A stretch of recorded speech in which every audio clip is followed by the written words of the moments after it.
Well, I think there's two issues. One is, do they seek treatment? And the other is, can they get better? First of all, I think narcissists do. Those who, and I prefer to think of narcissistic personalities, or those who have pathological narcissism, they do seek treatment. But they seek treatment at certain points in the life cycle. Early adulthood, that's the first period in which we see a fair number of individuals who seek treatment. And that's because they often, parents have grandiose expectations for their kids now. Let's face it. I mean, that's unfortunately part of the norm, especially in urban centers and so on. They might have gotten through college with helicopter parents, helping them write papers and that kind of thing, tons of tutors. But if they're not getting the job that they're expecting to get, or they're not getting the affirmation from the work world, or they just can't get out of the house and get a job, they often break down. A lot of kids who seem to be failure to thrive, I think, really have pathological narcissism and simply aren't hardy enough to withstand the challenges, the injuries that people go through when they make the transition from school to the real world. But let me give you an example. A young adult woman diagnosed with narcissistic personality disorder began to have difficulties in last couple of years of high school.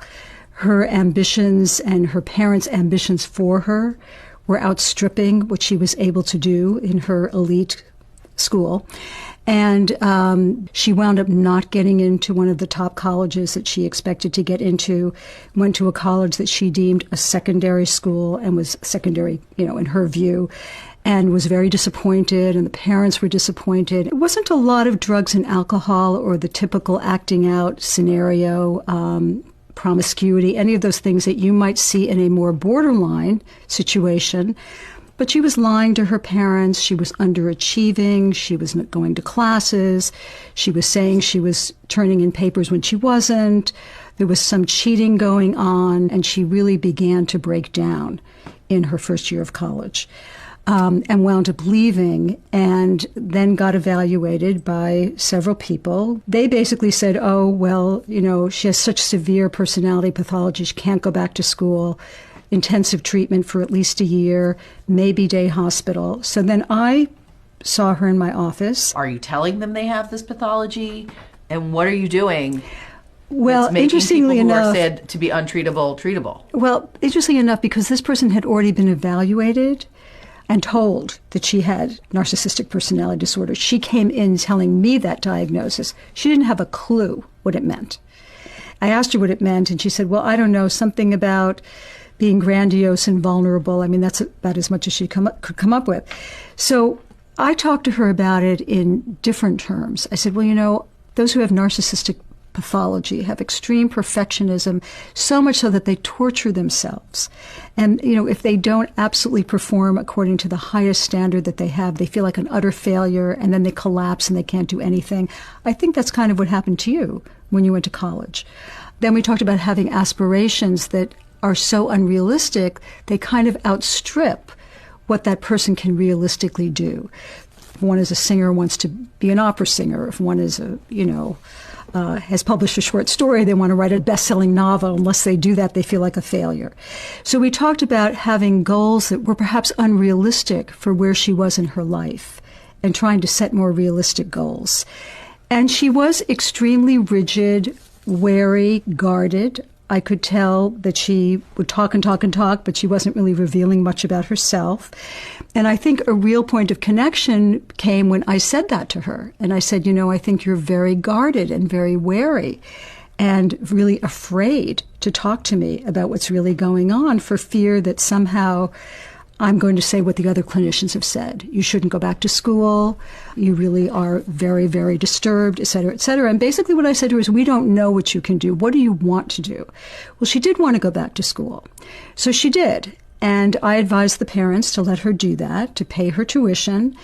And we worked very intensively on her perfectionism, how difficult it was for her to, not always get the top grades, to not always turn in the best paper, to sometimes say things in class where she felt like, she wasn't making sense, or she wasn't getting the approbation she needed. We just worked on these day-to-day experiences.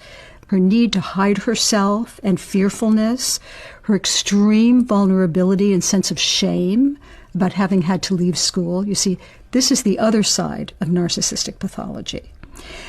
A year and a half later, she's actually doing very well. She's ready to graduate.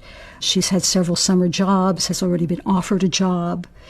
So this is a pretty quick turnaround time. So that's one period. The second period is midlife. And that's because in early adulthood, if you make it through that transition and you're high achieving and you're, reasonably intelligent and so on and have good opportunities, often there's a lot of narcissistic gratification. People may more or less arrange their lives to have admiration, to have their narcissistic needs met. And so that will go along until midlife when, because they've exploited people to a certain extent or their entitled attitudes will get them into trouble, partners will begin to complain, children will rebel and sometimes stop speaking to parents or make emotional demands on them to be heard and understood in a way that's beyond the capacities of a narcissistic parent. Or even their, secretaries or, assistants will up and quit, will get fed up. And then they can begin to break down and feel, have a loss of meaning about their life. Also, those narcissistic gratifications begin to wear thin. So midlife is often a time when people come for treatment. In fact, I have a fair number of patients now who are between the ages of 40 and 65, some of them in treatment for the first time. And it's often really a revelation for them. They don't come in telling you they have narcissistic pathology, but that's clearly what's bringing them to treatment.